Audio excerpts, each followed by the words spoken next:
Welcome to Longbox Diving, where we explore comics and story arcs pulled from the Longbox. We continue with the Trinity of Sin story arc, and things are getting a little crazy. Captain Marvel's in the mix, Superman just killed Dr. Light, we saw this in the last episode, and JLA against the Justice League, against Justice League Dark, and nobody really understands what's going on. Nobody really knows what's happening or why. And so I want to start off this episode with a continuation of Jim Lee's covers, the wraparound covers. They are really awesome. And see, in this one here, we see Constantine, Deadman, Frankie, Frankenstein's monster. So I guess we'll be getting a little bit more of the Justice League Dark in this series of comics. So we start out with this issue with the Outsider and Man of Xanadu, and she is being held hostage. She thinks he wants to use her for some reason, but the fact is he just wants to keep her locked down until his game and keep her out of the game so she can't warn anybody about what's really going on. So if he can keep her here long enough, then nobody can do anything to stop his plan. No ruining it. It's going to go the way he wants it to go. So, but I had some questions like, why is she strapped to a chair that looks like it's used to execute prisoners? This is kind of weird, and I'm not really sure why that is. But one thing is sure, this dude is creepy. He looks like some old English gentleman with his cane, his overcoat, his bowler. And there is one panel where he actually tried to touch her face. And his hands were really white. I mean, like undead white, like vampire, zombie white. And I'm not sure if that's intentional or somebody just didn't color it right. Maybe the Outsider is actually undead. Or maybe he just lives in a basement and doesn't get a lot of sun. The dude, either way, should probably stop scheming and go hit the beach. Now we're over to Firestorm.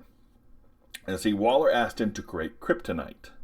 And he was able to, making him, now, my opinion, Superman's biggest threat. And since Superman just killed someone, I'd be a little worried if I were Firestorm. So Waller walks in and says, hey, were you able to create kryptonite? And he's like, yeah, 100% sure we got it. I was a little puzzled here, a little confused. I know Firestorm can change things down on a molecular level, down the atomic level of an object. And he can create things or convert things on the atomic structure. But he doesn't know what the atomic structure of kryptonite is. At least I don't think he does. Isn't kryptonite, it's not from Earth, it's from Krypton. So how would he have experienced this? How would he know this? This makes it even harder for him to reproduce. How can he even be 100% sure that he made kryptonite unless he has kryptonite to actually compare it to? And if he actually has something he can compare it to, then why is he making kryptonite? They already have kryptonite. In the end, none of this actually really matters. So the third member of the Trinity is finally making an appearance, the Phantom Stranger. I really don't know much about this guy. Honestly, I don't know a lot of his history or the story in the comics. And we don't really know much about him, or we don't find out much about him in this comic either. So we just kind of roll along with the story, and he seems to really play a minor role. He seems more like a plot device than really a member of the story or an integral part of the story. So the question breaks Superman out of his cell, and that he was in. And Superman is out to find out who brainwashed him. So the question kind of told him there was this mental guy, this psychic telepath. It was in Kahndaq at the time that Superman killed Dr. Light, and maybe he was the one that actually caused you to do this thing.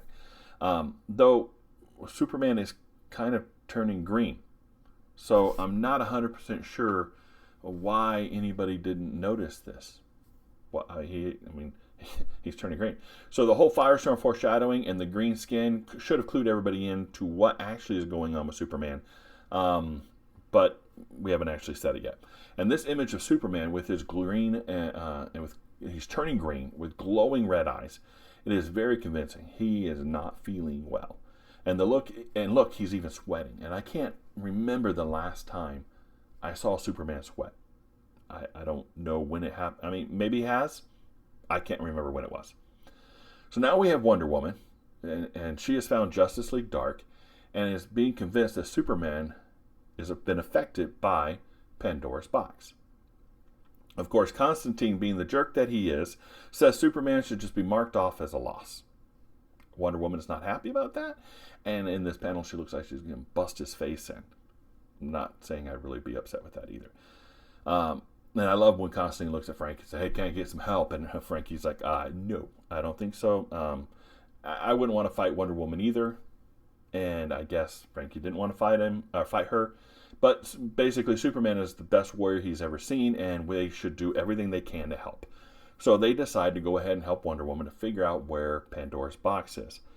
And that's when we get this panel.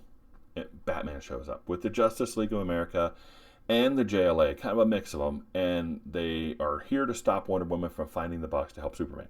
And I love this line from Batman, or we'll make you stop. So back to Superman. He is trying to escape, and this is probably one of the funniest scenes in this whole comic series.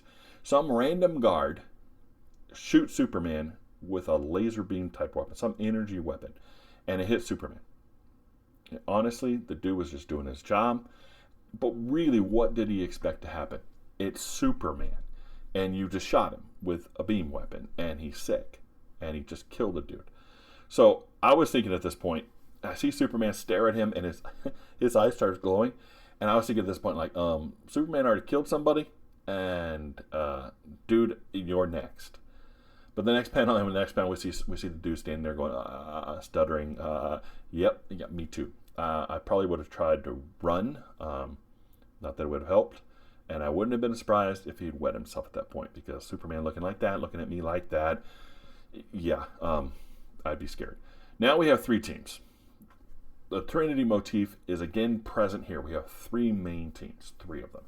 So we have Superman's team. I like to think of this team as the team of the brute force. And it's probably the strongest team physically. So we have Superman, Firestorm, Martian Manhunter. We have Cyborg and Elemental Lady and some others.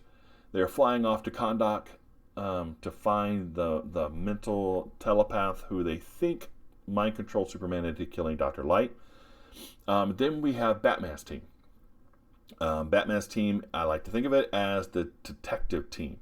And we actually see Batman, Flash, Katana, Catwoman, Vibe, Colonel Trevor, and the Phantom Strangers join them. This team will do what they do best, which is interviewing a witness. And the witness they're going to interview is Dr. Light. How they do that, we'll find that out later. Kind of interesting. So they'll be going off into the afterlife. The last team is Wonder Woman, the mystical team, and they're planning to go after Pandora. So on that team we have Frankie, Stargirl, Black Orchid, Hawkman, Deadman, Aquaman, and Zatanna. And then we have Pandora, and they're going to go after Pandora. And then we see Pandora. Pandora's running through some alleyway, trying to keep the box hidden and trying to protect it for some reason. So now we're back to the outsider with Madame Xanadu, and he's flinging tarot cards out into the air. And we kind of discussed the tarot cards last episode, where each one of the members of the different teams kind of have their own card and kind of a name with it, associated with it. But there was one thing that I really noticed, and there was another foreshadowing event here. There are 2 cards, front and center, that are still face down. Now, at this time, the outsider is looking at Madame Xanadu and says, I have a mole. I've already defeated the teams. I have a mole on the team. And there's 2 cards face down. And if you take the time to actually look at all the cards and all the different people on the cards, you'll notice 2 people are not present, and you'll know who the moles are. Moles. Spoiler warning. So, and that was actually really cool, because I did not notice it the first time I went through this. I didn't see that until I got to the end. I went back and started looking at this. I was like, that is really cool. So if you look at it, I won't tell you who it is. We'll probably tell you sometime in a later episode, because we have to finish the story at some point. But if you want to go check it out yourself, I'll leave this for you to do. Now, in this next episode,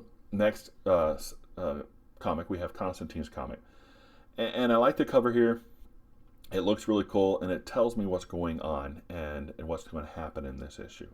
And I know I keep harping on this, but I think it's really important that the cover kind of conveys what's going on in the story. I mean, that's why people buy comics. One of the reasons people buy comics is what's happening on the cover. It's cool. Is it cool?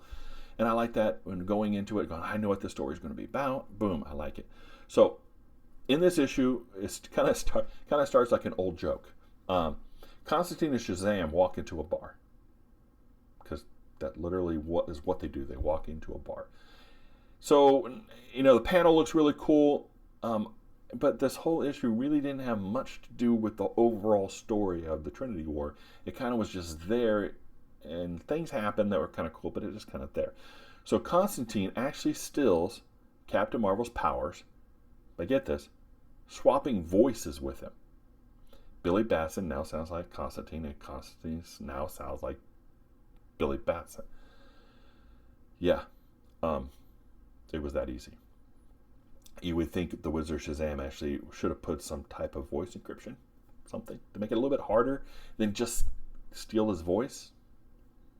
Okay. But, so Constantine actually changes into Captain Marvel, takes the mantle of Captain Marvel, becomes this big, super powered being. But he realizes he can't contain this power for long, and he's trying to keep Captain Marvel from messing with Pandora's box. He has a good goal in mind. But at the same time, a demon realizes he had done this thing, that he is there at the bar, and goes to attack him. So now Constantine fights this demon as Shazam, kind of gets his tail whooped. Billy Batson actually saves the day by sounding like Constantine, throwing and confusing the demon off. Constantine was able to grab the demon, rip it apart, and Billy Batson steals his power back. Now, Constantine is laying on the ground, bleeding out, saying, hey, stay away from the box. Don't touch the box. And this is important because it plays into later. And of course, Billy Batson looks at him and says, you're a meanie. I don't like you. And leaves. And so he is a kid. And again, a kid doesn't listen to what the adult's trying to tell him. And that causes problems later, as we'll find out. So now we're back to Pandora and her issue of this arc. And we see the gun guy and the gun guy's back. Great guy.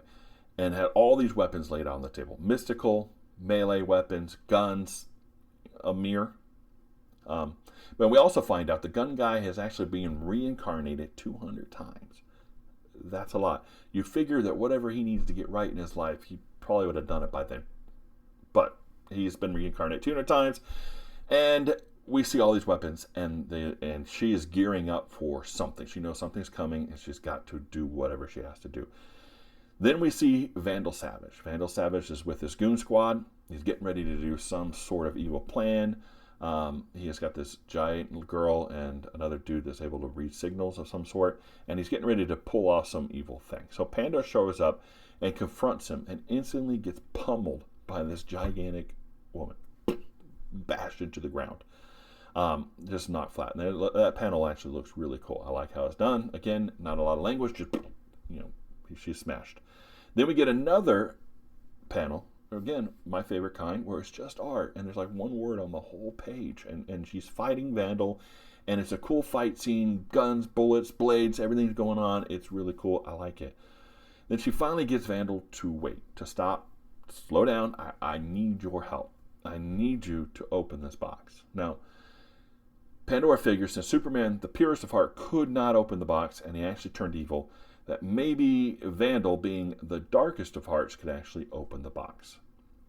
Vandal takes the box, tries to open it. We see all this red lightning again, just like we saw with Superman. We don't actually see him change, but things flash everywhere. Vandal Savage falls over, yelling, and starts to cry. Yes, Vandal Savage was crying. Pandora stands over the top of him, says, well, I guess you have a little good in you somewhere, and you're of no use to me. Ouch. So, Pandora still can't find somebody to open the box, and she leaves, leaving Vandal Savage laying on the ground crying like a baby. Now, overall, this section of the story has some good moments, some interesting things, a lot of good foreshadowing. The cards, great use of foreshadowing there. I like it. Again, the warning of Shazam, don't touch the box. Some interesting stuff. Great one-page panels in this section of the story arc. I really enjoyed it. And so, well, I guess we'll just keep reading through this story and see how this actually ends and what actually happens. So thank you for joining us, and see you next time here in the Long Box.